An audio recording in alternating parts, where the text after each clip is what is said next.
Hi guys, this is Ch3. Today is Monday, the 10th of December 2007. It's 35 minutes past 1 p.m. London time. 38 minutes past 1 to be exact. I've just triggered a long entry on the New Zealand dollar against the Canadian dollar based on on a setup on the 4 hours time frame. It was one of the setups that I was following today. And well, it's basically triggered along.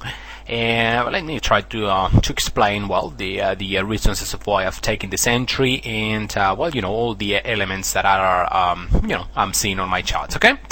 All right. First of all, like I said, this is a 4 hour time frame. As you can see, all the moving averages are nicely pointing up, parallel to each other, etc., etc. No crossover whatsoever. Price nowhere near the 100 moving average, etc., etc. You know, the type of price action I like to search for myself. All right. This is what had been going on last week. A nice push up in the direction of the trend. Basically the New Zealand dollar was strengthening against the Canadian dollar. Then, as of last Friday, we saw a retracement back to former support, support levels. We have the dynamic area of support, which is the area between the 30 simple moving average and the 50. We have this previous swing high right there, working as formerly as resistance. Now let me clean up the chart. This is the previous swing high I'm talking about, a former resistance, now working as support. We also have the 0.7750 round number. Also, we have the 50% Fibonacci retracement right there as well. And of course, the dynamic area of support, as I was saying before. Now, zooming into the trigger charts, as I was saying, after having retraced back to that confluence of support around the 0.7750, then zooming into the 1 hour time frame, what I'm seeing is a bounce of that area. Alright, so this is the retracement last Friday, as I was saying, basically we found support of that 0.7750 area. Then we push back up from there. We found a little bit of resistance right there as the London market opened. We came back down, but we could not take the previous high, the previous low, this low I'm talking about, okay?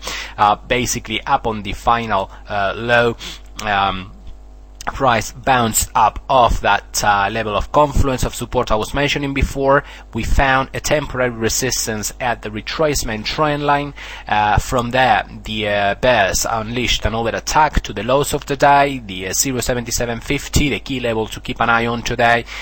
We could not take this previous low. As I'm saying, you see, we are making a higher low, and from that, we broke the retracement trend line. We broke the reversal formation. This is a 1, 2, 3 reversal formation, by the way, guys. 1, 2, 3, and off it goes. All right, 1, 2, 3. And off it goes, breaking the retracement trend line, breaking the aspect number 2. Okay, this the W formation midpoint right there. This is a bullish reversal formation, by the way, guys. All of you guys who are not familiar with this formation, this is a reversal.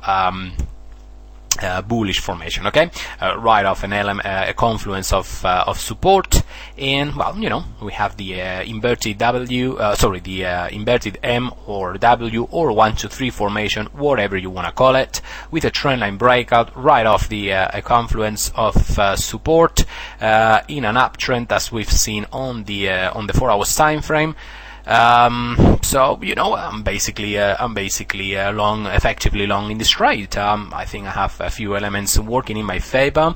I believe I have the odds in my side, I've triggered my long entry at 0.7817. All right, stop loss as usual placed down here.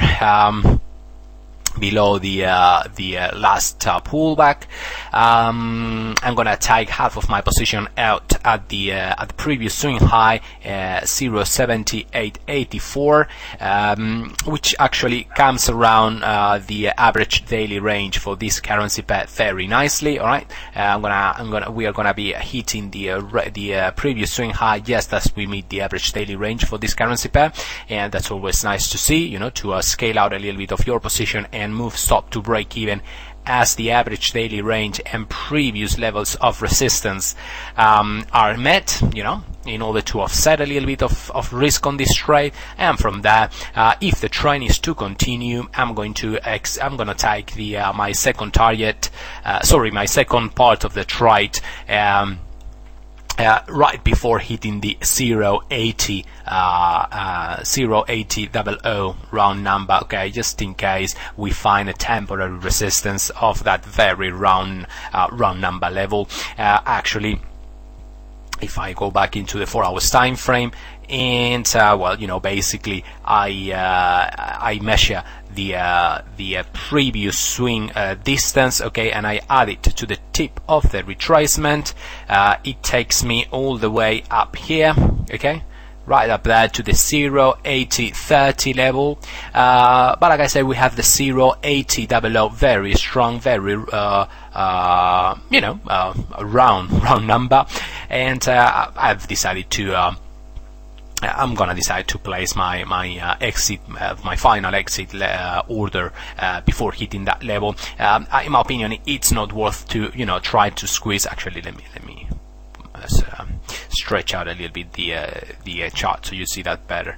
In my opinion, there is no point in trying to squeeze out these last 30 pips, okay, in this whole move. I'd rather, you know, be conservative with my targets, exit out a little bit before that round number, the 0.8000, and by that time the previous swing high, or the previous swing distance from low to high, added to the tip of the retracement, you know, would have already almost having been met. Okay, like I say, I'm just giving up on a very small portion of that projection, and anyway, you know, I don't see the point in being greedy.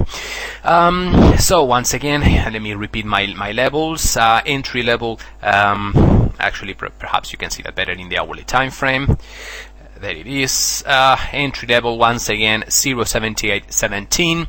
Stop loss level 0.7766. First target right there, right above, below the previous swing high at 0.7884, and final target 0.7995. As I was saying, few pips before hitting the next round number. Alright guys, as usual, I will be keeping you updated on this trade, okay? Bye bye. Hi guys, this is Sector.